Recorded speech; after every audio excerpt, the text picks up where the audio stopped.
தமிழுண்டு, தமிழ் மக்களுண்டு, இன்ப தமிழுக்கு நாளும் செய்வோம் நல்ல தொண்டு. எங்களை போன்ற தமிழகத்தை விட்டு டெல்லியில் வாழும் தமிழர்கள் நிலை என்ன தெரியுமா? இப்போ நாங்கள் இங்கே உட்காந்துருக்கவங்கள ஒரு 5 பேர் கிட்டத்தட்ட ஒரு தலைமுறையை தாண்டி நாங்கள் டெல்லியில் வாழ்ந்துக்கிட்டு இருக்கோம். பார்த்திங்கன்னா டெல்லியில் இருக்கும்போது ஹிந்திக்காரன் என்ன சொல்லுவானா, ஹிந்தியில் மதராசியம்பான், கொஞ்சம் படித்தவன் சவுத் இண்டியனும்பான். இது வரா இல்லையா, ஊருக்கு லீவ் வந்துட்டான்னு வச்சுங்களேன், டெல்லிக்காரன் வந்துட்டான்பான். என்ன ரிட்டையர்ட் ஆன பின்னால் நாங்கள் மதராஸில் இருக்கிறதா, டெல்லியில் இருக்கிறதா, இல்லை ரெண்டுக்கு நடுவில் நாக்பூரில் தங்கிடுறதா அப்படிங்கிற ஒரு காலகட்டம். இதில் பார்த்தீங்கன்னா இப்படி தான் ஒரு தடவை ஊர்லேருந்து வந்திருந்தாங்க. வந்து லீவில் வந்தப்போ என் மச்சனை வந்தான். என்னம்மாம்மா எப்போ வந்தீங்க? இப்போ தான் வந்தேன். எவ்வளோ நாள் லீவு? 1 வாரம். அக்கா கூப்பிட்டு வந்திருக்கீங்களா? கூப்பிட்டு வந்திருக்கேன். அப்போ இன்னொரு வாரம் போட்டு வந்திருக்க வேண்டியதானே அப்படின்னா. அடுத்து அண்ணன் பையன் வந்தான். என்ன சித்தப்பா எவ்வளோ நாள் லீவ் போட்டிருக்கீங்க அப்படின்னா, 1 வாரம் அப்படின்னேன். அப்போது சித்தப்பா போகும்போது டிக்கெட் கன்ஃபார்ம் தானே? இல்லை கன்ஃபார்ம் ஆகலைன்னா சொல்லுங்கள், நமக்கு தெரிஞ்சவர் இருக்கார், அவர் மூலம் ஈக்குவி போட்டு தர நீங்கள் போங்க அப்படின்ட்டான். அதுக்கு எங்கள் அண்ணன் சொன்னார், டேய் இப்போல்லாம் அவன் ட்ரெயினில் வர்றதில்லடா, ஃப்ளைட்லாம் கட்டாயமாக கன்ஃபார்ம் டிக்கெட் இருந்தால் தான்டா, அது கட்டாயமாக அவன்கிட்ட இருக்கும் அப்படின்ட்டான். ஆக அங்கே இருக்கவன் இங்கே துரத்தை பார்க்குறான், இங்கே இருக்கவன் அங்கே துரத்தை பார்க்குறான். ஆனாலும் எங்களை இங்கே வரவேற்பது என்ன தெரியுங்களா? எங்களது தாய் ஊட்டிய தாய் பால் மட்டுமல்ல, எங்களது தாய் ஊட்டிய அந்த தமிழ் உணர்வு, தமிழ் தமிழ் தமிழ் என்பது தான் எங்களை மீண்டும் மீண்டும் இந்த தமிழகத்திற்கு அழைத்திருக்கிறது. இன்றைக்கி ஒரு தலைப்பு எப்படி தலைப்பு எடுத்தோம்னா, இன்றைய சூழ்நிலையில் மன அழுத்தம் பெருக காரணம் குடும்ப சூழலே பணியிட சூழலே என்பது. இந்த பக்கம் அணித்தலைவர் திரு முகுந்தன் அவர்கள், அந்த பக்கம் அவங்க கவிதா ரமேஷ் அவர்கள், அந்த பக்கம் அவர் திரு கோ கணபதி சுப்பிரமணியம். பேரை பார்த்தீங்களா, கணபதியும் இருக்கார், சுப்பிரமணியம் இருக்கார். அதுக்கடுத்து இந்த பக்கம் திருமதி சத்யா அசோகன் அவர்கள். அதுக்கடுத்து எங்கள் பன்முக கலைஞர் திரு குமார் அவர்கள். அடுத்து திருமதி ஆர் கவிதா அவர்கள். அதாவது குடும்பத்தில் மன அழுத்தம் எப்படி வருது, எதனால் வருது? மாமியார் மருமகள் பிரச்சனை, அடுத்து பெற்றோர்களுக்கு பசங்களால் பிரச்சனை, இப்படி பல பிரச்சனைகள். ஒரு மருமக துணி வாங்க போனாலாம், புடவை வாங்க போனாலாம், ஒரு புடவை 2000 ரூபாய்க்கு எடுத்தாலாம், இன்னொரு புடவை 20,000 ரூபாய்க்கு எடுத்தாங்களாம். இது வீட்டுக்கு கொண்டு போய் மாமியார்கிட்ட காமிச்சா சரி வராதுன்னு சொல்லிட்டு என்ன பண்ணாங்கன்னா, அந்த ஸ்டிக்கரை மாற்றிடுச்சு அந்த அம்மா. இந்த 2000க்கு 20,000, 20,000க்கு 2000 வச்சிருச்சு. அங்கே கொண்டு போய் கொடுத்து மாமியார்கிட்ட காமிச்சு, இந்தாம்மா உங்களுக்கு 20,000 ரூபாய்க்கு புடவை வாங்கிட்டு வந்திருக்குன்னு. இது எப்படிப்பட்ட இது இவங்கெல்லாம் எத்தனை மனுகளை பார்த்தவங்க. அது சொல்லிச்சான், ஐயோ எனக்கு தெரியும், இவ்வளவு விலை போட்டாலும் எனக்கு வேண்டாம்மா, அந்த 2000 ரூபா புடவை குடும்பமா அப்படிதான். ஆக ஆரம்பமே ஏமாட்டு. ஆக அங்கே அழுத்தம் வரத்தானே செய்யும். இப்படி தான் ஒரு மாமியார் காலையில் எழுந்திரிச்சு மருமக விழுந்து கும்பிட்டுச்சான். என்னடா என்றைக்கும் இல்லாத இன்றைக்கி என்ன காலில் விழுந்து கும்பிட்றே அப்படின்னு சொல்லி வீட்டுக்காரர் கேட்டாரான். ஒன்றும் இல்லை, 2 நாளாக என் காலு கொலுசு காணாத போயிடுச்சு, ஒருவேளை அந்த அம்மாவுக்கு இது போட்டிருக்கோ அப்படின்னு சொல்லிட்டு குடும்ப சூழ்நிலையில் மன அழுத்தத்துக்கு காரணம் இது. அடுத்து அப்படியே பணியிட சூழ்நிலைக்கு வருவோமே. பணியிடத்தில் பார்த்தீங்கன்னா அதுக்கு மேலே இன்றைக்கெல்லாம் பார்த்தீங்கன்னா முன்னையெல்லாம் வந்து அட்டண்டன்ஸை கையெழுத்து போட்டாங்க. இப்போல்லாம் பயோமெட்ரிக்னு ஒன்று கொண்டாந்துட்டான். கொண்டு போய் விரலை வச்சா தான். ஒரு டாக்டர்கிட்ட நான் போனேங்க. போய் பார்த்தேன் 3 பேர்த்த தெர்மாமீட்டர் வச்சு உட்காந்துருந்தாங்க. இல்லைடா 3 பேர் பார்த்தா நல்லா இருக்கானுங்களே, தெர்மாமீட்டர் வச்சு உட்காந்துருக்கான்னு பார்த்தா அவரை கேட்டேன், என்னப்பா அப்படின்னு. சார் ஏன் கேட்குறீங்க, ஒரே காய்ச்சல் சார். அதான் தெர்மாமீட்டர் வச்சு விட்டாரு, பரவாயில்ல. இன்னொருத்தரை கேட்டேன், என்னப்பா அப்படின்னு கேட்டேன். தலைவலின்னு வந்தேன் சார், தெர்மாமீட்டர் வச்சு உட்கார வச்சுட்டார் சார்னு. பரவாயில்லையான்னு. அவனாவது பரவாயில்ல சார், நான் டாக்டருக்கு ஒரு லெட்டர் கொடுக்க வந்தேன் சார், என்னையும் கூப்பிட்டு உட்கார வச்சு போயிடுச்சார் சார் அப்படின்னா. ஆக அங்கேயும் இப்படித்தான். ஒருத்தர் வேலை கிடைக்காம வீதி வீதியாக வேலை கிடைச்சிட்டு தேடிட்டு கடைசியாக ஒரு ஹோட்டலுக்கு போய் சேர்றான். ஹோட்டலுக்கு போய் சேர்ந்தோடனே வேலை கேட்குறான். சரி நான் வேலை தரேன் அப்படின்னு சொல்லிட்டாங்க. வேலை தரேன்னு சொல்லி என்ன பண்ணாங்கன்னா, இங்கே பாருப்பா, இங்கே இந்த மாவாட்டுற வேலை தான் இருக்குது, அதை ஒழுங்காக செஞ்சேன்னா நான் வச்சுக்கிறேன் அப்படின்னாரு. சரிங்கய்யா இன்னைக்கு கொடுங்கய்யா, ஏன்னா வயிற்று பசிக்கு ஏதாவது பண்ணி ஆகணும்ல, செய்யன்னு சொல்லி செஞ்சார். செஞ்சுட்டு இருக்கும்போது ஆனால் ஒரு கண்டிஷன், மாவை எடுக்கும்போது என்கிட்ட காமிச்சிட்டு தான் எடுக்கணும் அப்படின்னாரு. சரிட்டு அவர் போனப்போ போய் ஆட்டினவர் ஒரு 1/2 மணி நேரம் ஆட்டிட்டு மாவை கொண்டாந்து காமிச்சார். அவன் தொட்டு பார்த்துட்டு போடா வெண்ணெய் மாதிரி ஆட்டுறா அப்படின்ட்டார். இன்னொரு 10 நிமிஷம் ஆட்டிட்டு மறுபடியும் கொண்டு போய் காமிச்சார். 2வது தடவை தொட்டு பார்த்துட்டு போடா வெண்ணெய் மாதிரி ஆட்டுன்ட்டார். 3வது தடவையும் காமிச்சார். போடா போயிட்டு நல்ல வெண்ணெய் மாதிரி ஆட்டுறா, நைஸாக ஆட்டுறா அப்படின்ட்டார். சரின்ட்டு 4வது தடவை என்ன பண்ணா, வெறுத்து போய் காமிச்சான். 4வது தடவையும் தொட்டு பார்த்து போடா வெண்ணெய் மாதிரி ஆட்டுறான்னாரு. இவனுக்கு வந்தது கோபம். கடைசியாக கொண்டாந்ததே வெண்ணதாண்டா.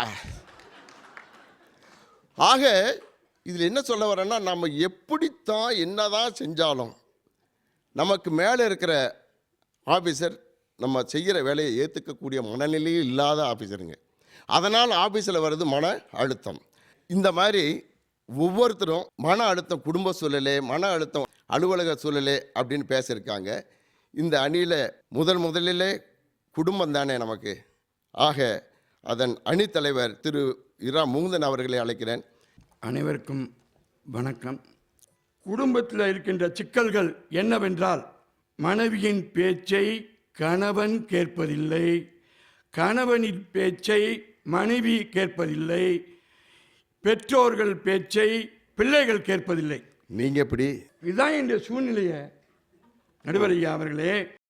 எங்கேயாவது உலகத்தில் ஒரு ஆண் மகனுக்கு எல்லா இடங்களிலும் அங்கீகாரம் கிடைக்கும். ஆனால் கட்டிய மனைவியிடம் மட்டும்தான் மரியாதையும் அங்கீகாரமும் கிடைக்காது. அவங்களுக்கு தானே எல்லாம் தெரியும் நம்மளை பற்றி.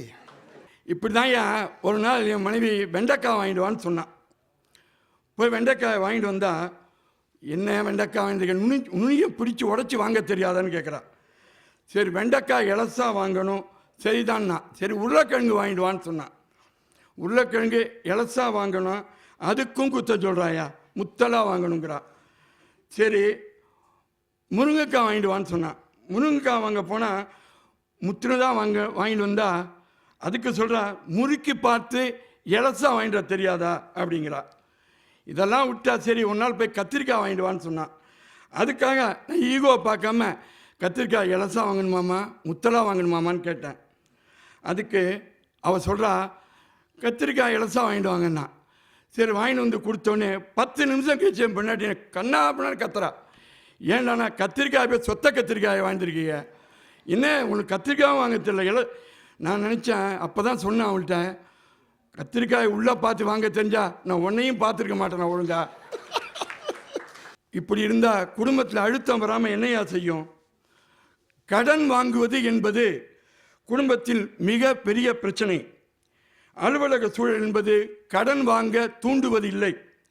ஆனால் பாவையா மனைவி கட்டிலுக்கும் சமையலறைக்கும் ரன்கள் எடுத்தே ரணமாய் போனவள். பாவம் காலையில் அடிக்கும் அலாரத்தையும் அழும் குழந்தையின் அழுகுரலையும் அவளால் ரசிக்க முடியவில்லை. ஏன்னா அதை ஞாயிற்றுக்கிழமைக்கு ஒத்தி வச்சிடறா. அன்று அடிமை சங்கிலிகள் பூட்டியிருந்த கைகளில் இன்று சம்பள சங்கிலிகள்.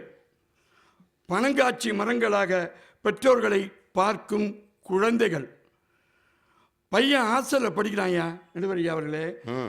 ஒரு லெட்டர் அனுப்பியிருந்த அப்பாவுக்கு, அன்புள்ள அப்பா, பணம் அறிய ஆவல், 1st செமஸ்டர் ஃபீஸ் கட்டினீங்கன்னா அப்போ தான் நீங்கள் அப்பான்னு நிரூபிப்பீங்கிறான். அப்படியா? ஆமாம். எங்கள் காலத்தில் எப்படி தெரியுமா? நீங்கள் நலமாக இருப்பீர்கள் என்று நம்புகிறேன், நான் நலமாக இருக்க உடனடியாக பணத்தை அனுப்புவோம். இப்படித்தான் நாங்கள் எழுதினோம். இவருக்கு எழுதினாராம், பணத்தை நீ கட்டி நீ அப்பங்கிறத நிறுவி. நாட்டில் முன்னேற்றம் தான். சொல்லுங்க. இன்று அப்பாவும் அம்மாவும் வேலைக்கு போய் பணம் சம்பாதிச்சு குடும்பத்தை காப்பாற்றுறாங்கய்யா. ஆனால் பையன் என்ன பண்ணுறான்? Cellphone, android, chatting, WhatsApp, Facebook, ட்விட்டர்னு நேரத்தை செலவழிக்கிறாயா. ஃபேஸ்புக்கில் முகத்தை பார்த்து, ட்விட்டரில் நலம் விசாரித்து, மெசஞ்சரில் வணக்கம் சொல்லி, வாட்ஸ்அப்பில் ஐ லவ் யூ சொல்லி, செல்ஃபியில் மரணிக்கிறாயா. அதான் வாழ்க்கை. இன்றைக்கி பிரச்சனை இல்லாத அலுவலகம் உண்டு, பிரச்சனை இல்லாத வீடு உண்டா? அலுவலகத்தில் வேலை செய்தால் கை நிறைய சம்பளம் தருகிறார்கள், அலுவலகத்தில் அதிக வேலைக்கு போனஸ் தருகிறார்கள். இந்த பணத்தால் நம் வீட்டு கடனை அடைக்க முடியும். அன்னைக்கு நம்ம குடும்ப உறவுகளை உறவு பெயர் வச்சு அழைச்சோம்யா. இன்னைக்கு 2 பேர் தான் என் குடும்பம், புருஷன் பொண்டாட்டி. குடும்பமே 2 பேராகி போச்சு. இன்னைக்கு 2 பேர், ஒரு அங்கிள் ஆன்டி, ஒரு கணவர் மனைவி பாசமாக இருந்தப்ப ஒரு குடும்ப தலைவன் வெளிநாட்டுக்கு சென்று குழந்தையை பிறந்து 2 வருஷம் கழிச்சு வீட்டுக்கு வந்து சஸ்பென்ஸாக வரலான்னு வீட்டுக்கு வரான். அப்போது ஆசையாக அந்த குழந்தைய அவன் தூக்கினா அந்த குழந்தை சொல்லுது அம்மாட்ட, அம்மா யாரோ வாசலில் ஒரு அங்கிள் வந்திருக்காங்கிறாங்க. அப்பனே அங்கிள் ஆகிடுச்சு அது. ஆமாம். ஏன்னா இங்கே வந்து பாருமா, அந்த குழந்தைக்கு அங்கிள் யார் அப்பா யாருன்னே தெரியாமல் போச்சியா. இன்றைக்கெல்லாம் இன்ஸ்டன்ட் காஃபி, பஜ்ஜி மாவு, இன்ஸ்டன்ட் பஜ்ஜி மாவு, இன்ஸ்டன்ட் சாம்பார் பொடி, இன்ஸ்டன்ட் ரசப்பொடி, இன்ஸ்டன்ட் உணவு, இன்ஸ்டன்ட் மரணம் தாயா கடைசியில். எல்லாமே இன்ஸ்டண்ட்டாக இருக்கு. அன்று வீடு நிறைய உறவுகள் இருந்ததுயா. தாத்தா, பாட்டி, அத்தை, மாமா, பெரியப்பா, பெரியம்மா, சித்தப்பா, சித்தி. இன்று வீடு நிறைய என்ன இருக்குதுமாயா? TV, fridge, washing machine, grinder, mixie, 2 wheeler 4 வீலர்னு உறவுகளை காணுமையா. அன்னைக்கு பிரிந்த கூரை, பிரியாத உறவுகள். இன்றைக்கு அட்டாச்சு பாத்ரூம், டிட்டாச்சு ஃபேமிலியா. இன்னைக்கு தமிழகத்தில் ஒரு சர்வே, இப்போதான் கடைசியாக சர்வே ஒன்று இருந்தது. தமிழகத்தில் 50 பேருக்கு சுகரும், 75% பேருக்கு பிபியும், 75%. இவர் ஆய்வு சொல்லுதியா. குடும்பம் சூழ்நிலை என்பது விமானத்தில் பிரயாணம் செய்வதை போன்றது. அலுவலக சூழ்நிலை என்பது பஸ்ஸில் பிரயாணம் செய்வதை போன்றது.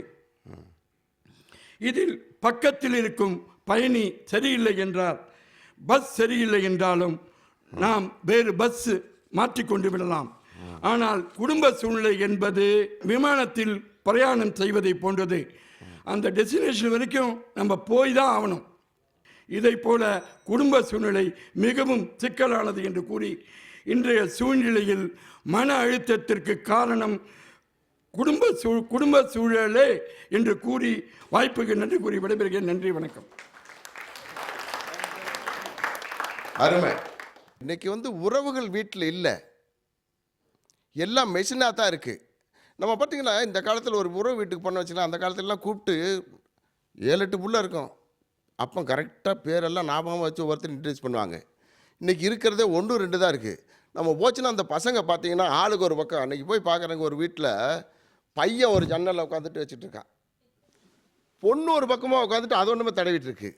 இவன் அப்படி தான் வெத்தலை தடவுற மாதிரி தடவுறான். இப்படி ஆகி போச்சு மெக்கானிக்கலான வாழ்க்கை. இந்த முதியோர்கள்லாம் எங்கே போனாங்க? இவங்கெல்லாம் நம்ம கொண்டு போய் விட்டுட்டோம். எங்கே? முதியோர் இல்லத்தில். ஆக அதனால் நமக்கு வந்து மன அழுத்தம் அப்படின்னு சொல்லிட்டு அருமையாக சொன்னார். அதற்கு பதில் சொல்ல வருகிறார் இவர். மத்திய அரசாங்கத்தில் பணிபுரியும் ஒரு அதிகாரி, அகில இந்திய வானொலியில் தமிழ் பிரிவின் செய்தி வாசிப்பாளர் திருமதி சத்யா சோன் அவர்கள். வாங்க. எதிரணி தலைவர் வந்து இங்கே பக்கம் பக்கமாக பேசிட்டு போனார். வீட்டில் மன அழுத்தமா? நாங்கள் மட்டும் என்ன காட்டில் மன அழுத்தம்னா சொல்கிறோம்? வீட்டில் தான் மன அழுத்தம். யாருக்கு? அதுதான் கேள்வி. இவருக்கா? இவர் வீட்டு அம்மாவுக்கு. இப்போ தான் சொல்லிட்டு போயிருக்காரு இவர். போன வாரம் தஞ்சாவூரில் விருது வாங்கினாராம். இந்த வாரம் பொதிகையில் பேசிகிட்டு இருக்கிறாரு. நாளைக்கு பாண்டிச்சேரி சிஎம்மோட அப்பாயின்மெண்ட்டு. நடுப்புற 4 நாள் ஐஓபி யூனியன் மீட்டிங். இவர் எங்கே இருக்காருங்கிறதே இவங்க வீட்டு அம்மா மறுநாள் தினமணியில் ஃபோட்டோவை பார்த்து தான் தெரிஞ்சுக்கிறாங்க.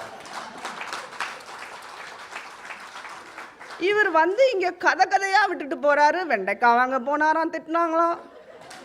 முருங்கைக்காய் வாங்க போனாங்களாம், முத்தினதாக இருந்துதான். கத்திரிக்காய் வாங்க போனாங்களாம், கடுப்படிச்சாங்களாம்.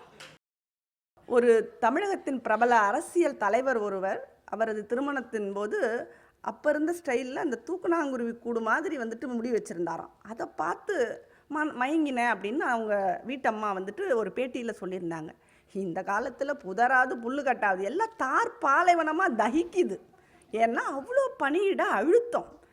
அதுவும் இந்த ஐடியில் வேலை பார்க்குறவன் இருக்கான் பார்த்தீங்களா, அவன் ராத்திரிலாம் அந்த மாதிரி முடிச்சுட்டு வேலை செய்கிறான், பகலெல்லாம் வவ்வா மாதிரி தூங்குறான். ஆஸ்திரேலியாவில் போயிட்டு 6 மாதம் ப்ராஜெக்ட் பண்ணிவிட்டு வந்தவனை அடுத்த நாளே வீட்டுக்கு அனுப்பிச்சிடுறாங்க, அமைஞ்சு கரைக்கு போடான்னு. ஏன்? நல்லாத்தானே இந்த ப்ராஜெக்ட் பண்ணிட்டு வந்தேன்னா பிரிட்டன் ஐரோப்பிய யூனியன்லேருந்து வெளியில் விடுத்தான். அதுக்கும் இவனுக்கும் என்னங்க சம்பந்தம்? குளோபல் எக்கானமி டவுன் ஆகிடுத்து, இனிமே உன் வேலை தேவையில்லை அப்படின்னு வீட்டுக்கு அனுப்பிடுறாங்க. வீட்டில் வந்துட்டு மாமியார் மருமக சண்டைன்னு சொல்கிறீங்க நீங்கள். மாமியார் மருமகன் இருந்தால் சண்டை தாங்க இருக்கும். ஏன் உங்கள் வீட்டில் இல்லையா? 2 லட்சம் 3 லட்சம் கந்து வட்டிக்கு கடன் வாங்கி கொடுத்துட்டு ஒயிட் காலர் ஜாப் கிடைக்கும்னு மிடில் ஈஸ்ட் கண்ட்ரிக்கு போகிறான். அங்கே போனதுக்கப்புறம் தான் தெரியுது 60 மாடியில் தொங்கிட்டு வெள்ளை அடிக்கிறது தான் ஒயிட் காலர் ஜாப்னு அவன் சொல்லியிருக்கான். அது அப்படின்னா இந்த மீனவர்கள் படுற கஷ்டம் இருக்குது பாருங்கள். இந்த பாட்டு தெரியாதவங்க யாருமே இருக்க மாட்டாங்க. கரை மேல் பிறக்க வைத்தான், எங்களை தண்ணீரில் பிழைக்க வைத்தான், தரைமேல் இருக்க வைத்தான், பெண்களை கண்ணீரில் குளிக்க வைத்தான், கட்டிய மனைவி தொட்டில் பிள்ளை, உறவை கொடுத்தவர் இங்கே, அலைகடல் மேலே அலையாய் அலைந்து உயிரை கொடுப்பவர் அங்கே, கடல் நீர் நடுவே பயணம் போனால் குடிநீர் தருபவர் யாரோன். கடைசியில் அந்த பாட்டு முடியும். ஒரு நாள் போவார், ஒரு நாள் வருவார், ஒவ்வொரு நாளும் துயரம், ஒரு சான் வயிற்றை வளர்ப்பவர் உயிரை ஊரார் நினைப்பது சுலபம். இந்த பாட்டு வந்த சமயத்தில் இந்த மீனவர்களை வந்து இயற்கை சீற்றங்கள் தான் காவு வாங்கிட்டு இருந்தது. இன்றைக்கி கடலில் தண்ணியை போட்டுட்டு தரையில் நிற்கிறவனுக்கு தான் வீடு எது அடுத்த வீடு எதுன்னே தெரியாமல் போகுது. அவன் தண்ணியில் போகிறவனுக்கு இது நம்ம நாட்டு எல்லை எது அடுத்த நாட்டு எல்லை எதுன்னு எப்படி தெரியும்? அவன் எல்லை தாண்டி போயிட்டான் அப்படின்னு சொல்லி பிடிச்சி அடித்து சித்திரவதை பண்ணி காணா போனமாக ஆக்கிடுறாங்க நடுவர் அவர்களே. இது பணியிட சூழலின் அழுத்தம் அல்லவா? கட்டாயமா. அடிக்கடி பேப்பரில் பார்த்துருப்பீங்க. இதை சொல்லிட்டு நான் முடிக்கிறேன். இராணுவ வீரர் துப்பாக்கியால் சுட்டு தற்கொலை அப்படி சொல்லிட்டு ஏன் தற்கொலை பண்ணிக்கிறான்? விடுப்பு கிடைக்கிறதில்ல, வீட்டுக்கு போக முடியறதில்ல, இரவு பகலாக ரோந்து பண்ணி எதிரிகளோட அட்டகாசம் கன்னி வெடி, அவனால் மன அழுத்தத்தை தாங்க முடியறதில்ல. என்ன பண்ணுறான்? எல்லையை காக்க வேண்டிய இராணுவ வீரன், எதிரியை மாய்க்க வேண்டிய இராணுவ வீரன் தன் தலையில் தானே துப்பாக்கி வைத்து சுட்டுக்கொண்டு தற்கொலை செய்து மடிகிறான். இது பணியிட அழுத்தம் அல்லவா? வீட்டில் அந்த மாதிரிலாம் அழுத்தம்லாம் எதுவும் கிடையாது நடுவர் அவர்களே. பணியிடத்தில் என்ன மாதிரி அழுத்தம் இருந்தாலும் வீட்டுக்கு போனால் மருந்து கிடைக்கும். அந்த குழந்தையோட சிரிப்பை பார்த்தா எல்லாம் மறந்து போகும். வீட்டுக்கே போகாமல் வந்துட்டு எதிரணி தலைவர் இருந்துட்டு வீட்டில் அழுத்தம்னா அதெல்லாம் நாங்கள் ஒத்துக்க முடியாது. என்ன சொல்லிட்டு போகிறாரு? பணியிடங்கிறது பஸ்ஸு மாதிரியாம். டெல்லியிலே 5 பேர் தான் அசிஸ்டன்ட் ட்ரக் கண்ட்ரோலர், அதில் நீங்கள் ஒருத்தர். இன்னித்தேதிக்கு வேலையை விட்டு தூக்குனா அடுத்த பஸ்ஸு கிடைக்குமா உங்களுக்கு? ஏன் அதில் வேறையா உங்களுக்கு பிரச்சனை? அங்கதான் பிரச்சனை இல்லைன்னு வேலை பார்த்துட்டு போடுறீங்க. அது என்ன பஸ்ஸா மாற்ற முடியுமா? முடியாது. ஆனால் பணியிட சூழல் என்பது விமானத்தில், அதுவும் பாம் வைக்கப்பட்ட விமானத்தில் பயணித்து கொண்டிருப்பதை போல. எப்போ வெடிக்குதே தெரியாது. வெடிக்காமலும் போகலாம். ஆனால் அந்த வெடிக்குமோ இப்போ வெடிச்சிருமோ அப்போ வெடிச்சிருமோன்ற வர டென்ஷன் இருக்கு பார்த்தீங்களா? அதுதான் இன்றைய சூழலில் ஒரு மனிதனுக்கு மிக அதிக அழுத்தம் கொடுப்பது பணியிட சூழலே என்று கூறி என் வாதத்தை நிறைவு செய்கிறேன். வாய்ப்பளித்த பொதிகை தொலைக்காட்சிக்கு எனது நன்றி. அருமை. அலுவலக சூழல் மட்டும் அல்லாமல் அதையும் தாண்டி எல்லை தாண்டி போகின்ற மீனவர் பிரச்சனையும் எல்லை காக்கின்ற இராணுவ வீரர் பிரச்சனையும் எடுத்து பேசினார். அங்கே எல்லாம் உண்மையாலுமே மன அழுத்தத்தின் காரணமாக தன்னைத்தானே மாய்த்து கொள்கிறார் வீரர். நாட்டை காக்க வேண்டியவன் தன்னையே காத்துக்கொள்ள முடியாத ஒரு சூழ்நிலை. வயிற்று பிழப்புக்காக தண்ணியிலே எல்லை தெரியாமல் தாண்டி விடுகிறான். திரும்பி வருவானா வரமாட்டானா என்று கரையிலே கண்ணீர் விடும் அவர் குடும்பம் என்று பணியிட சூழ்நிலையில்தான் அழுத்தம் அதிகம் என்று சொல்லியிருக்கிறார். அவருக்கு பதில் சொல்ல வருகிறார். இவர் டெல்லியில் தமிழ் ஆசிரியராக பணிபுரிகிறார் திருமதி கவிதா ரமேஷ் அவர்கள். வாங்க. நடுவர் அவர்களே, குடும்பம் ஒரு கோவில், நல்லதொரு குடும்பம் பல்கலைக்கழகம். நாங்கள் இல்லைன்னு சொல்லலையே, அதெல்லாம் இன்னைக்கு இல்லையேங்கிறது தான் எங்களுடைய வருத்தமே. அழுத்து வந்த ஆருயிர் கணவனுக்கு அறுசுவை உணவூட்டி மகிழ்வாளாம். அதாவது மனைவியின் அதுதான் முதல் கடமையாம். எப்போ? அதெல்லாம் அப்போ. அதுதானே பார்த்தேன். ஆனால் இன்னைக்கு கணவன் மனைவி இருவருமே வேலைக்கு போனால்தான் குடும்பத்தையே நடத்த முடியும். ஒரு நாள் சமைத்த உணவை, ஒரே நாள் சமைத்த உணவை ஒரு வாரம் ஃப்ரிட்ஜில் வச்சுல சாப்பிட்டுட்டு இருக்கிறோம். ஒரு வாரத்துல முடிச்சிடுறீங்களா? ஓ, உங்க கதை வேறையா? மன அழுத்தம் வராம வேற கொடுத்து என்ன? வச்சவங்கம்மா நீங்கெல்லாம். அதனால தான் வெந்ததை தின்னு விரிவந்தா போய் சேருன்னு சொல்லிட்டு இருக்கிறாங்க எல்லாரும். அதாவது கணவன் மனைவியும் இருவரும் ஒருவரை ஒருவர் விட்டு பிரியாது ஈருடல் ஓர் உயிராய் வாழ்ந்தாங்க. சினிமாவில் தான்.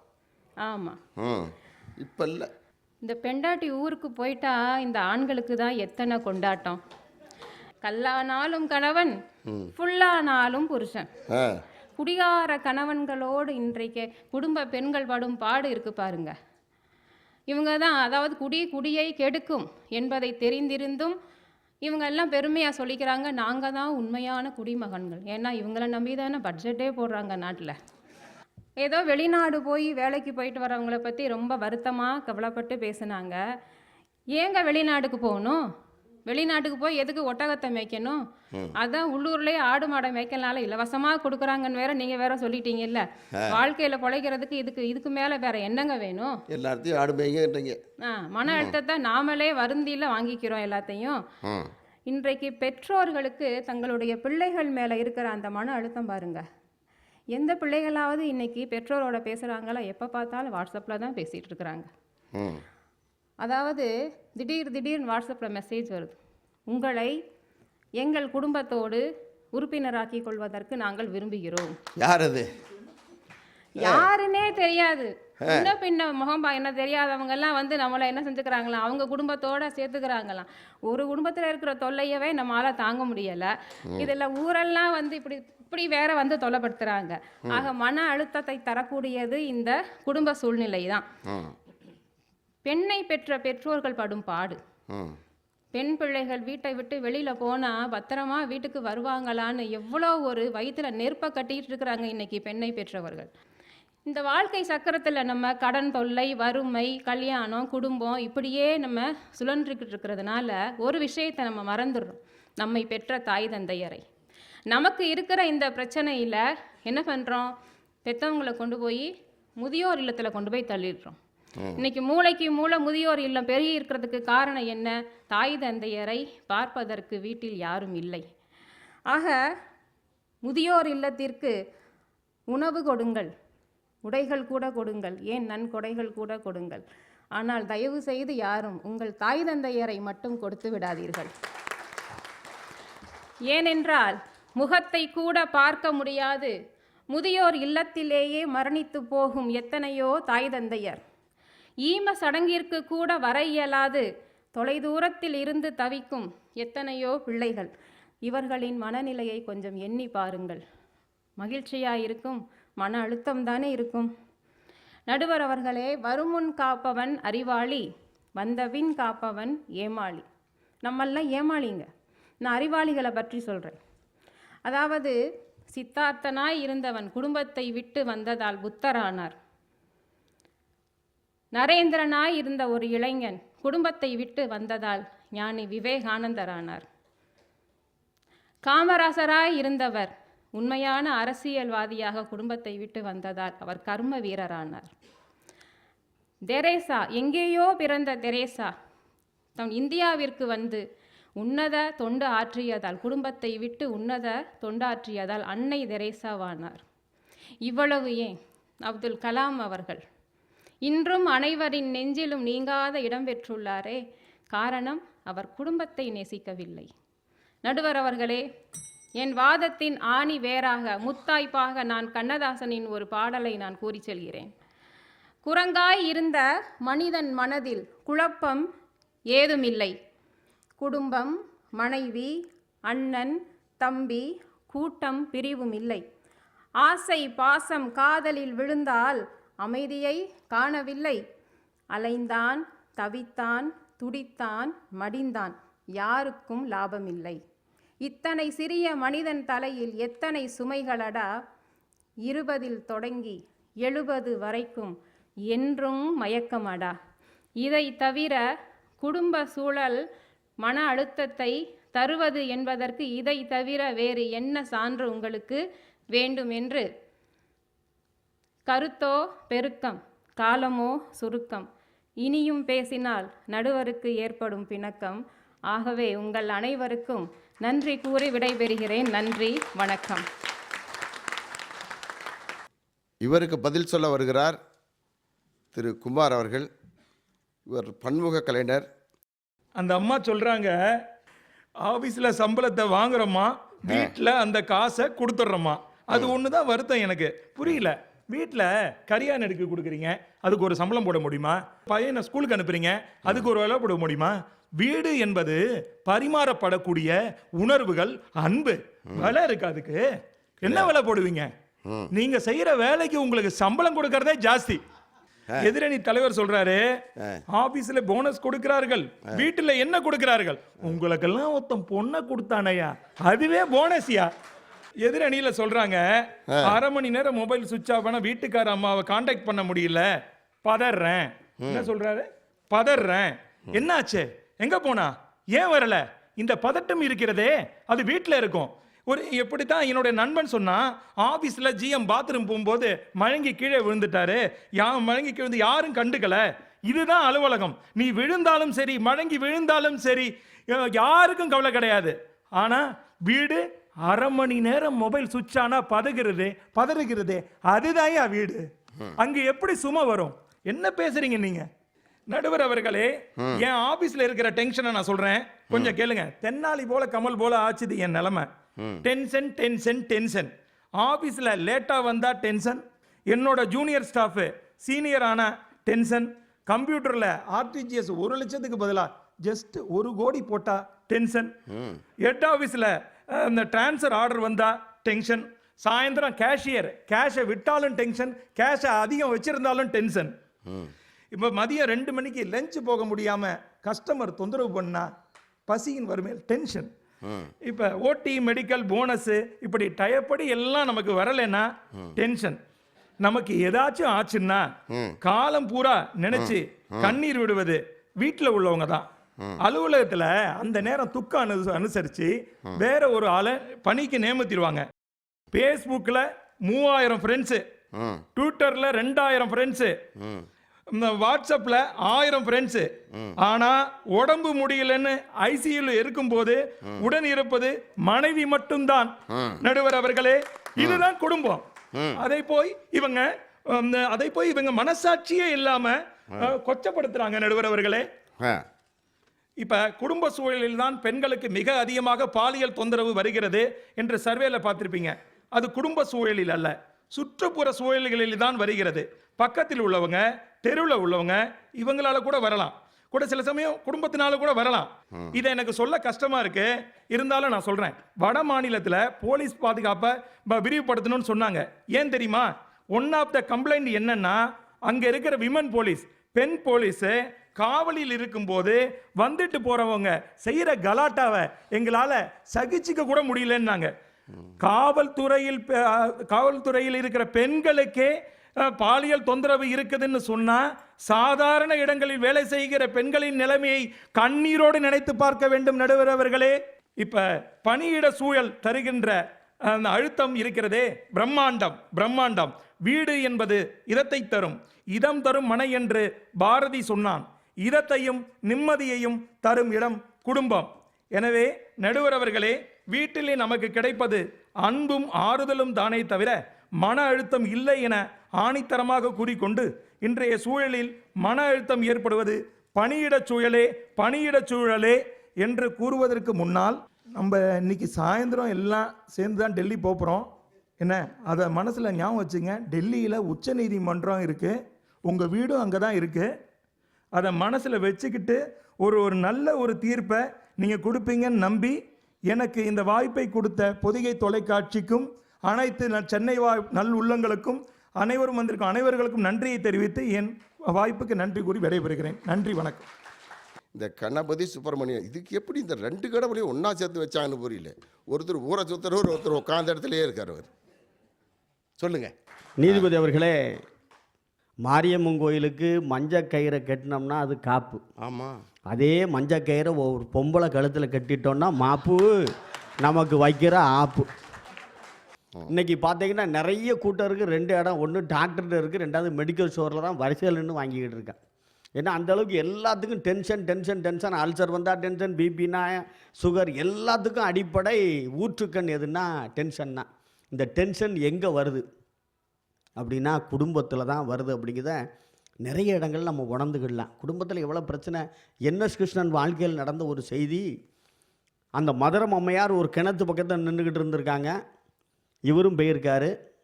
என்எஸ் கிருஷ்ணன்ட்டு அந்த அம்மா கேட்டிருக்கா, ஐயா சந்தோஷம்னா என்ன, தோஷம்னா என்னன்ட்டு. ரொம்ப அற்புதமாக சொல்லியிருக்காரு. எம்மா கிணறு இருக்குது, நீனு இருக்க, உள்ள நீயா விழுந்துட்டா சந்தோஷம், நான் உன்னைய பிடிச்சி உள்ளே தள்ளனம்னா தோஷம்மா அப்படின்ட்டுருக்கேன். ஏன்னா வாழ்க்கையில் பார்த்தீங்கன்னா இன்றைக்கி எவ்வளவு குடும்பங்களில் எவ்வளவு பிரச்சனைகள் என்பதை நாம் நினைத்து பார்க்க வேண்டும். ஒரு பட்டிமரத்தில் நான் பேசிக்கிட்டு இருக்கும்போது சொன்னேன், வீட்டில் குழம்புல உப்பு இல்லைன்னா சட்டியை கொண்டு எரியுதேன், எப்பெல்லாம் பிரச்சனை பண்ணுதேன். ஆனால் வாழ்க்கையில் என்றைக்காவது மனைவியை பாராட்டியிருக்கியா, குடும்பம் நல்லா இருக்குண்டா பாராட்டு அப்படின்ட்டேன். என் பேச்சை கேட்டு அடுத்த நாள் மத்தியானம் 2 மணிக்கு கடை அடைச்சிட்டு வீட்டுக்கு போயிருக்காரு. அந்த வீட்டம்மா இலை போட்டு சோறு வச்சு ரசம் ஊற்றிருக்கு. ரசம் வாங்கி குடிச்சிட்டு சொல்லியிருக்காரு, ரசம் அதிரசம் கணக்கு அழகாக இருக்குது, இந்த ரசம் வச்ச கைக்கு 4 பவுனில் வளையலை போடணும்னு இருக்காரு. சட்டியை கொண்டு மண்டையில் அடிச்சிருக்கான். பக்கத்து விட்டு பத்மாக்கிட்ட வாங்கினது தெரிஞ்சானவே சொல்லியிருக்காரு. நீர் விளங்க மாட்டேருவேன்னு வீட்டுக்குள்ளே சண்டை வந்துட்டு குடும்பம் பிரிஞ்சிச்சு. பொண்டாட்டியை பாராட்டினா பிரிஞ்சிருது. இந்த உலகம் எப்படி இருக்குங்கிறது யோசிச்சு பாருங்கள். இன்றைக்கி எவனாவது வாழ்க்கையில் சிரித்து நிம்மதியாக இருக்காங்களான்னு யோசிச்சு பார்க்கணும். சாதாரணமாக பட்டிமன்றம் போட்டால், வெளியே கூட்டம்லாம் போட்டால் இவ்வளோ கூட்டம் கூடுதுன்னா என்ன காரணம்? வீட்டில் இருக்க முடியலைங்க காரணம். ஆனால் இன்றைக்கி தொலைக்காட்சியில் இவ்வளோ பேர், நம்ம பன்னீர்செல்வம் சாரோட இணைந்து இன்றைக்கி இவ்வளோ பேர் டெக்னீஷியன்லாம் இவ்வளோ பேர் வந்திருக்காங்கன்னு என்ன அர்த்தம்? தொழில் மேல் உள்ள அன்பு, பாசம், அவங்க டார்ச்சர் இல்லாதனால எத்தனை நிர்வாகிகளெல்லாம் இன்று வந்திருக்காங்கன்னா அந்த பணியின் மேல் எவ்வளவு அன்போடு வந்திருக்கிறார்கள். அவங்க டார்ச்சர் இருந்தால் இவர் நடந்துக்கு நம்ம இதுக்கு போகணும்னு வீட்டில் இருந்திருப்பாங்க. ஆனால் அந்த பணியின் மேல் இருக்கக்கூடிய அந்த பாசம் தான் இவர்களை இங்கே அழைத்து வந்திருக்கிறதுனா, பணியில் பணிச்சுமையா, மனச்சுமையா, மன அழுத்தமா, எந்த பணியில் இப்போ ஏதாவது ஒன்றில் இருந்தால் ஒன்றுமில்ல உடனே ட்ரான்ஸ்ஃபர் வாங்கிட்டு போயிடலாம், ஒன்றும் வழியிலன்னா விஆர்எஸ் வாங்கிட்டு போயிடலாம். ஆனால் என்றைக்காவது வாழ்க்கையில் விஆர்எஸ் வாங்க முடியுமா? இல்லை அவள் தான் விட்டுருவாளா? ஏன்னா பெண்கள் சந்தேகம் இன்றைக்கி ரொம்ப கூட்டிட்டான். அன்றைக்கி டாக்டர்கிட்ட ஒரு பெண்ணு செக்கப் போயிருக்கா, ஜென்ஸ் டாக்டர். அந்த அம்மா உட்கார வச்சு செக்கப் ஆரம்பித்தார், ஸ்டெத்தை எடுத்து வச்சார். உடனே அந்த அம்மா சொல்லுது, சார் ஒரு நிமிஷம் என் வீட்டுக்காரன் உள்ளே கூப்பிட்டுட்டு செக் பண்ணுங்கன்னார். டாக்டர் டென்ஷன் ஆகிட்டார். ஏம்மா ஜென்ஸ் டாக்டர்னு தெரிஞ்சானமா வந்திருக்கேன், அப்புறம் என்ன வீட்டுக்காரை கூப்பிடுங்க?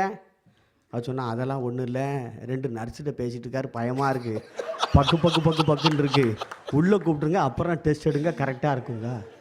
ஏன்னா பொதுவாக அன்றைக்கி ஒரு முனிவர்கிட்ட காலில் போய் விழுந்தான் ஒருத்தன், தேங்காய் பழம்லாம் வச்சு கேட்டான், சாமி எனக்கு ஒரு சந்தேகம்னா. கேளு, என்ன விஷயம் கேளு அப்படின்னாரு. சாமி பொண்டாட்டி ஒரே பிரச்சனையாக இருக்குது, இதிலேருந்து ஏதாவது நீங்கள் வழி இருக்கான்னாரு. போல அந்த வழி தெரிஞ்சால் நான் ஏம்ல சாமியார் ஆகுதான் அப்படின்னா.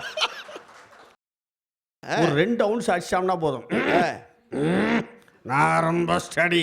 இது சிங்க குடிகாரன். இந்த நாய் குடிகாரன், கிளி குடிகாரன்னா 2 ounce அடிப்பான். நான் என்ன சொல்கிறோம்னா மாப்பிள்ளை, நான் என்ன சொல்கிறோம்னாம்மா கடைசி வரைக்கும் ஒன்றுமே சொல்ல மாட்டான். இது கிளி குடிகாரன், சொன்னதே சொல்லிக்கிட்டு இருப்பான். கிளி குடிகாரன். இது 2 ounce, 1 ounce சிங்கம், 2 ounce கிளி. 3-4 அவுன்ஸ் அடிச்சிட்டா போதும், நடு ரோட்டுக்கு வந்துடுவான். தொலைச்சி இந்த நாய் மாதிரி சிலம்பிட்டு கிடக்குது 4 அவுன்ஸு. இது நாய் குடிகாரன்.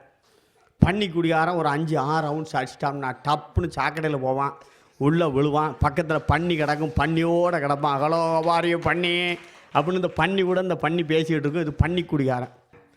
இப்போது 6 அவுன்ஸ் 7 அவுன்ஸ் அடிச்சிட்டோம்னா டப்புன்னு வேட்டி எடுத்து தலையில் கட்டிடுவான்.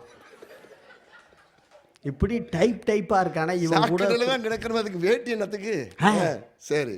அப்போது குடும்பத்தில் இப்படி இருந்தான்னா அவங்க கூட ஒரு பொண்ணு வாழ முடியுமா, அவங்க கூட குடும்பம் நடத்த முடியுமா, அந்த குடும்பம் எவ்வளவு பிரச்சனைகள் இருக்கிறது என்பதை நாம் நினைத்து பார்க்க வேண்டும். இன்றைக்கி எல்லா பிரச்சனைக்கும் ஊற்றுக்கண் எதுன்னா அந்த குடும்பத்தில் உள்ள மன உளைச்சல் தான். குடும்பத்தில் பொண்டாட்டி சண்டை ஓட்டானா அன்னைக்கு வாத்தியார் போகிறவர் 4 பயலை மிதிச்சு போடுவார். 4 பயலை மிதிச்சோடனே தெரிஞ்சு விடுவான். ஏன்னா இன்றைக்கி வீட்டில் என்ன செஞ்சுருக்கான்னு தெரியல, நம்மளை போட்டு கொல்லுன்னு கொல்லுதாரில், இன்றைக்கி வாத்தியார்ட்ட எவனும் பேச்சுறாங்களோ அவர் 3 சேரலன்றான். அப்போ வாழ்க்கையில் குடும்பத்தில் ஒரு சின்ன பிரச்சனை ஏற்பட்டால் அந்த பிரச்சனை தான் வாழ்க்கையில் விடிவாக விளங்கி கொண்டிருக்கிறது என்று சொன்னால், எந்த இடத்துலையும் பார்த்தீங்கன்னா ஒரு சமுதாயத்தில் நல்ல முறையில் வாழ்க்கை அமைய வேண்டும் என்று சொன்னால் அதுக்கு அடிப்படை இன்றைக்கு தற்கொலைகள் குடும்பத்தில் அதிகரித்து கொண்டிருக்கிறது. நெல்லைக்கு அருகிலே ஒரு குடும்பத்தில் கணவன் மனைவிக்குள்ள தகராறில் கணவன் என்ன செஞ்சார்னா 3 குழந்தைகளுக்கு விஷம் கொடுத்து கொன்று விட்டு தானும் தற்கொலை செய்து கொண்டான். அப்போ பாருங்களேன், அந்த குடும்பத்தில் 4 பேர் இறந்து போயிட்டாங்க. இன்றைக்கி அந்த பெண் அழுது புலம்பிக் கொண்டிருக்கிறாள். அந்த குடும்பத்தில் யாருமே கிடையாது. இன்றைக்கி மகளிர் காவல் நிலையம் என்று தொடங்கப்பட்டிருக்கிறது என்று சொன்னால் அந்த பிரச்சனை குடும்பத்தில் எவ்வளோ பிரச்சனை இருக்கிறது என்பதை பார்த்து கொள்ள வேண்டும். வரதட்சணைக்காக இன்றைக்கி எத்தனை ஒரு பிரிவு உருவாக்கப்பட்டிருக்கிறது என்பதை நினைத்து பார்க்கணும். குடும்ப நல கோர்ட்னு ஒன்று உண்டாக்கி குடும்பத்தில் உள்ள பிரச்சனையை தீர்க்கிறதுக்குனே ஒரு கோர்ட்டு தொடங்கியிருக்காங்கன்னா குடும்பத்தில் எவ்வளோ பிரச்சனை என்பதை நாம் புரிந்து கொள்ள வேண்டும். ஆகவே எந்த விதத்தில் பார்த்தாலும் வாழ்க்கையில் ஒருவருக்கு ஒருவர் விட்டு கொடுத்து வாழ்கிற நெறிமுறைகளை எல்லாம் கடந்து அன்பு பரிமாறிய அந்த குடும்பத்திலே இன்றைக்கு தான் தோன்றித்தனமாக ஈகோ பிரச்சனையினால கணவன் மனைவி இருவரும் ஒருவர் புரிந்து கொள்ளாததன் விளைவாக நல்ல குழந்தைகள் இந்த நானிலத்துக்கு கிடைக்காமல் குடும்பத்திலே பல பிரச்சனைகள் தலை தூக்கி ஆடிக்கொண்டிருப்பதனால்தான் எல்லா விதத்திலும் பணியிடையிலும் சரி எல்லா இடங்களிலும் மன உளைச்சல் ஏற்படுகிறது என்று சொன்னால் அதற்கு அடிப்படை குடும்பமே குடும்பமே குடும்பமே என்று கூறி வாய்ப்புக்கு நன்றி கூறி விடைபெறுகிறேன். நன்றி, வணக்கம். ஒவ்வொரு ஊருக்கும் ஒவ்வொரு தமிழ் இருக்கும். மதுரையில் ஒன்று இருக்கும், நெல்லையில் ஒன்று இருக்கும்.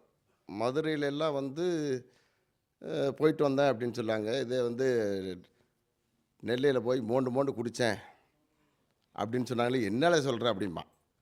இங்கே மோண்டுட்டு வந்தேன்னா இங்கே அர்த்தம் வேறு, ஆனால் அங்கே மோண்டு குதிச்சோன்னா அங்கே அர்த்தம் வேறு. இப்படி நெல்லை தமிழில் அருமையாக பேசினார். அதுக்கடுத்து இவங்களுக்கு பதில் சொல்ல வருகிறார். இவரும் ஒரு ஆசிரியை தான். வாங்க. தமிழுக்கு என்னுடைய முதல் வணக்கம். பேசலாம் நினச்சி தான் வந்தேன், ஆனால் உண்மையாகவே 3 பேரும் மிக அற்புதமாக பேசியிருக்கிறார்கள். இதுக்கு மேலே என்ன சொல்கிறதுனே தெரியல. உண்மையாகவே குடும்பத்தில் நிறைய பிரச்சனைகளாம் அண்ணா அவர்கள் சொன்னார்கள். இந்த வாய்ப்புக்கு மீண்டும் இப்படி ஒரு பட்டிமாற்றம் ஏற்பாடு செய்தால் என்னை குடும்ப சூழலை என்று பேச அழைக்குமாறு கேட்டுக்கொண்டு எங்கள் அணித்தலைவரையும் அண்ணன் அவர்களையும் மன்னித்து நன்றி கூறி விடைபெறுகிறேன். நன்றி, வணக்கம். அப்படியெல்லாம் சொல்லி முடிப்பேன்னு அவசரப்பட்டு நினைக்காதீங்க. அதுதான் பார்த்தேன். பணியிடம்னா நிறைய பேர் என்ன நினைக்கிறாங்க தெரியுமா? ஆஃபீஸில் வேலை செய்யுது அந்த அலுவலகம், அதை தான் நினைக்கிறாங்க. பணியிடன்றது அது மட்டும்தான் பணியிடம் கிடையாது நடுவர்களே. விவசாயம் செய்யக்கூடிய இடம் கூட பணியிடம் தான் இல்லையா? அந்த விவசாயத்தில் என்ன நடக்குது தெரியுமா? நீங்கள் போயிருக்கீங்களா தெரியல. நான் விவசாய குடும்பத்திலேருந்து பிறந்தவங்க தான். நான் விவசாயம் அப்படி நடவு நகும்போதே ஒரு ஆலமரம் இருக்கும். அந்த கரை ஓரத்தில் ஆலமரம் இருக்கும். அந்த ஆலமரத்தை தூளி கட்டி குழந்தைய போட்டு அதை போட்டுட்டு தூங்க வச்சுட்டு போய் நடவு நடுவாங்க. நடவு நடும் பொழுது அந்த முதலாளிகள்லாம் பார்ப்பாங்க, குழந்தை அழுதுட்டு இருக்கும். அந்த குழந்தைக்கு பால் ஊட்ட கூட அனுமதி கொடுக்க மாட்டாங்க நடுவர்களே. அழகாக அந்த நாட்டுப்புற பாடல் மூலமாக கூட அந்த செய்தியை அழகாக நாங்கள் கொடுக்கோம். எப்படி வேலையினால மன அழுத்தம், குழந்தையை பார்க்க முடியலேன்ற மன அழுத்தம் கூட அழகாக கொடுத்துருக்கோம்.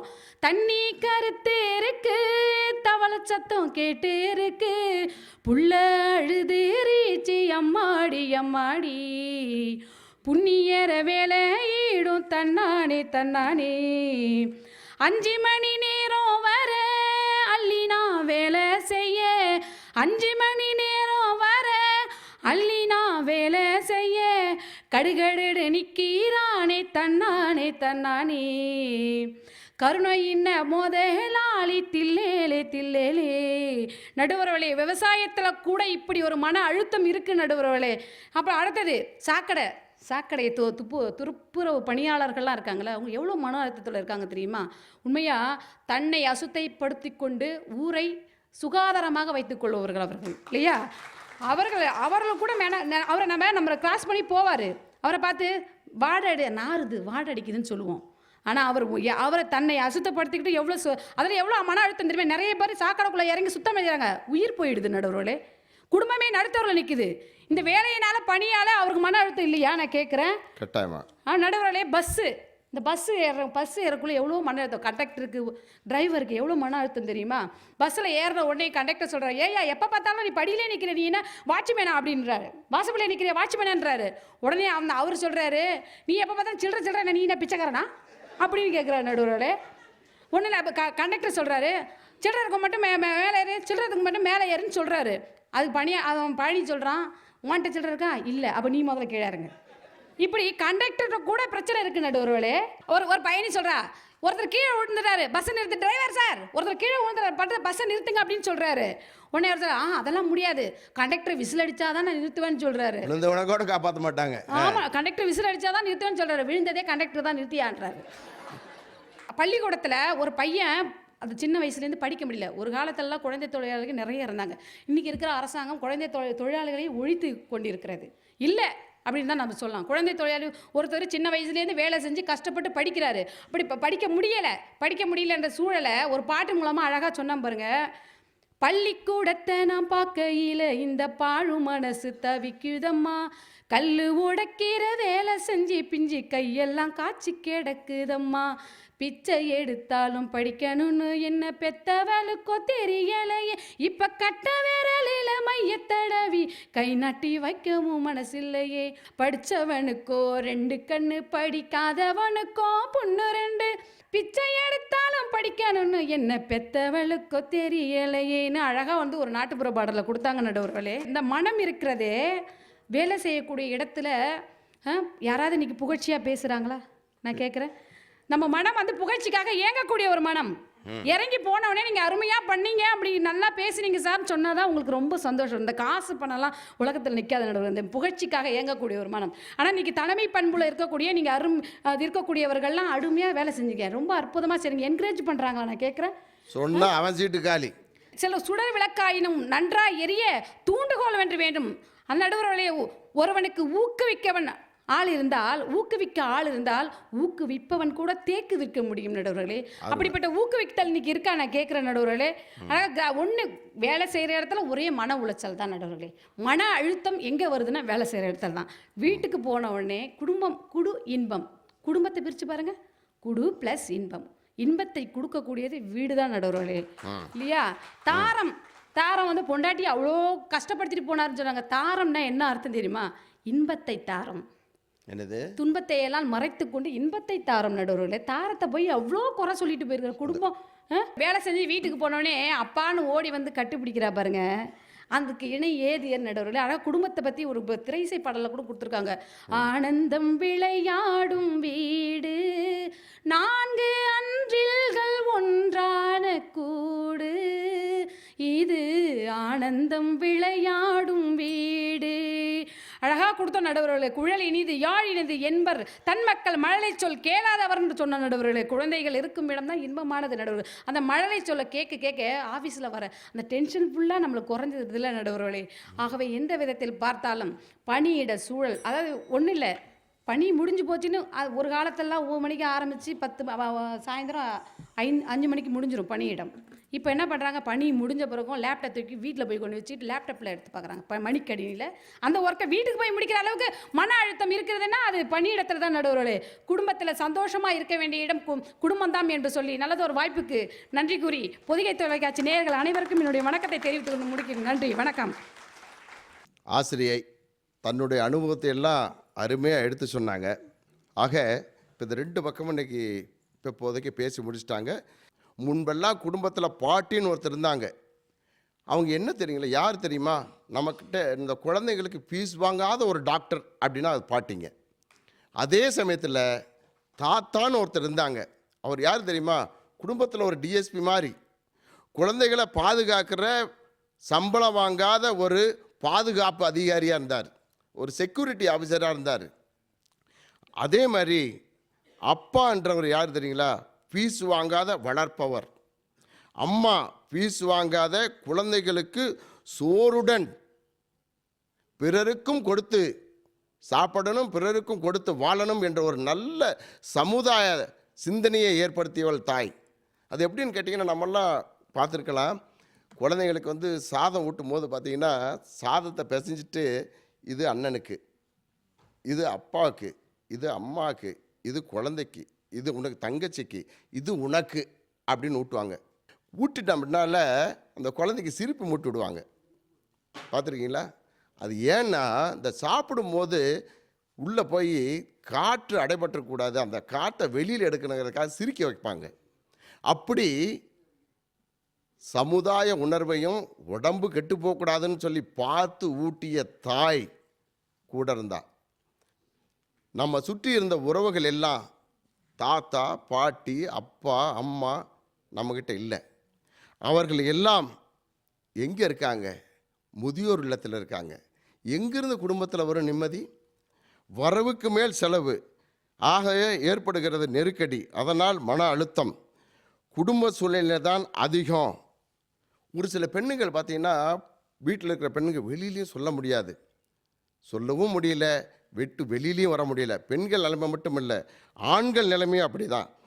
ஆகவே குடும்பத்தில் அதிகமான மன அழுத்தம் அப்படின்னு சொல்லிட்டு குடும்பத்தை அணியில் பேசினவங்க சொல்கிறாங்க.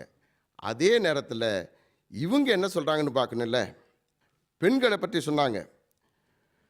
பெண்களுக்கு வந்து பணி செய்ய இடத்துல வந்து பாலியல் தொந்தரவு கொஞ்சமா நஞ்சமா, ஒரு சிலரெல்லாம் வெளியில் சொல்ல முடியாது, பதிவு கூட பண்ண முடியாது.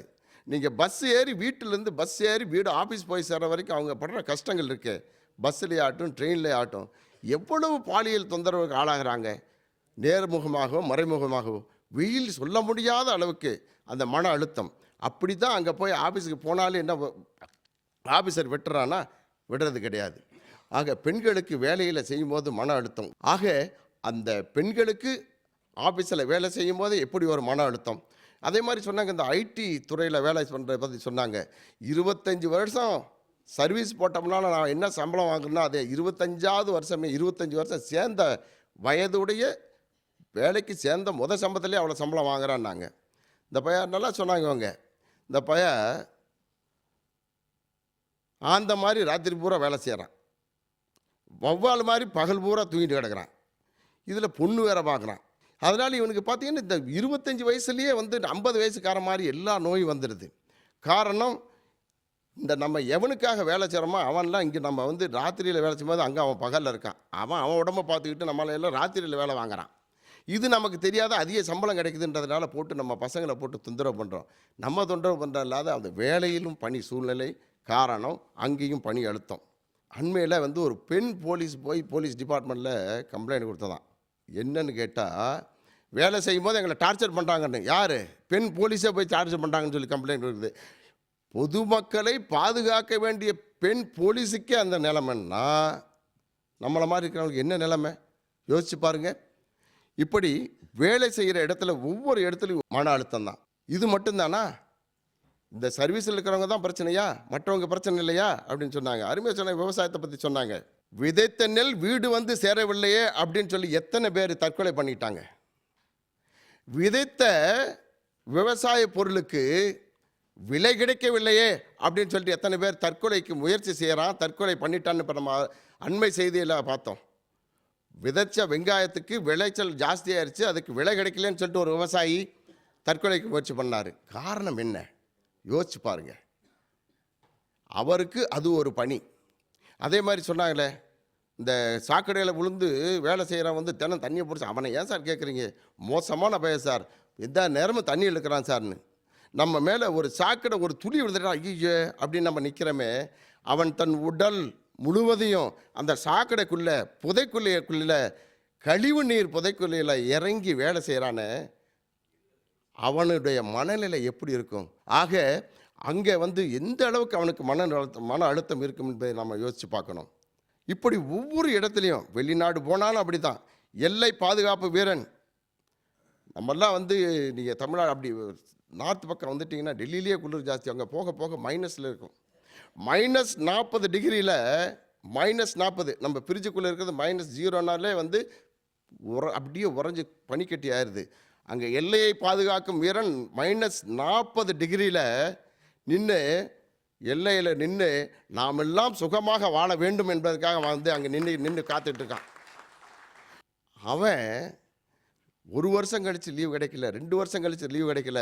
பெற்ற தாய் பார்க்கணும், பெற்ற தந்தையை பார்க்கணும், கட்டிய மனைவியை பார்க்கணும், பெற்ற குழந்தையை பார்க்கணும் அப்படின்னு சொல்லிட்டு லீவு கேட்குறான். கிடைக்கல. நாட்டை காக்க வச்சிருந்த AK-47 அவன் நெத்திய பதம் பாட்டுருச்சே. காரணம் என்ன?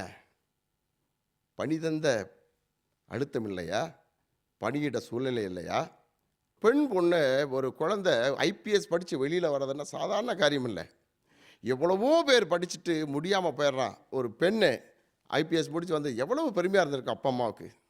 அப்படி பெருமைப்பட்ட பொண்ணு ஒரு 27 வயசாச்சு. அவங்க அப்பா அம்மா என்ன நினைப்பாங்க?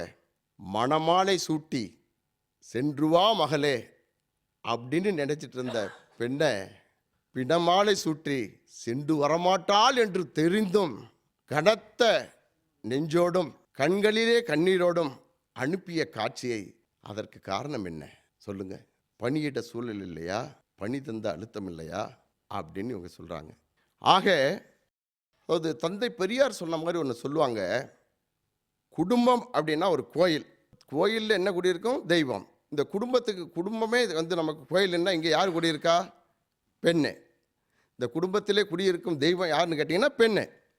அந்த பெண்ணுக்கு இந்த தெய்வத்திற்கு அழகு மட்டும் போதாது, அறிவும் வேண்டும் அப்படின்னு சொல்லிட்டு தந்தை பெரியார் என்ன பண்ணார் தெரியுங்களா? பெண்களுக்கு கல்வி வேண்டும் அப்படின்னு சொல்லி எல்லாருக்கும், பெண்களுக்கும் ஆண்களுக்கும் சமமாக கல்வியை போட்டிய ஒரு கடவுள் அவர். அது மட்டும் இல்லை, அப்போவே பெண்களுக்கும் சொத்தில் சம உரிமையை கொடுக்கணும் அப்படின்னு சொல்லிட்டு போனவர். அப்படி ஒரு மனநிலையை நாம் ஏற்படுத்தி கொண்டால் பெண்களுக்கும் நல்ல கல்வியை கொடுக்கணும், நமக்கு இருக்கிற உரிமை என்னுடைய தங்கைக்கு இருக்குது, என்னுடைய அக்காவுக்கு இருக்குது அப்படின்ற ஒரு மனநிலை இருந்தால் குடும்பத்தில் ஏதையா குழப்பம்? குடும்பத்தில் கௌரவம் பார்த்தால் அங்கே மன அழுத்தம் இருக்கும். ஆனால் குடும்ப கௌரவம் கெடாமல் பார்த்தால் அங்கே மன அழுத்தம் இருக்கவே இருக்காது. ஆகைய இன்றைய சூழ்நிலை மட்டுமல்ல, என்றைய சூழ்நிலையிலும் மன அழுத்தம் பெருகிறதுக்கு காரணம், மன அழுத்தம் அதிகம் பெருக காரணம் பணியிட சூழலே என்று கூறி மீண்டும் கோடான கோடி நன்றி கலந்த வணக்கத்தை தெரிவித்துக் கொள்கிறேன். நன்றி, வணக்கம்.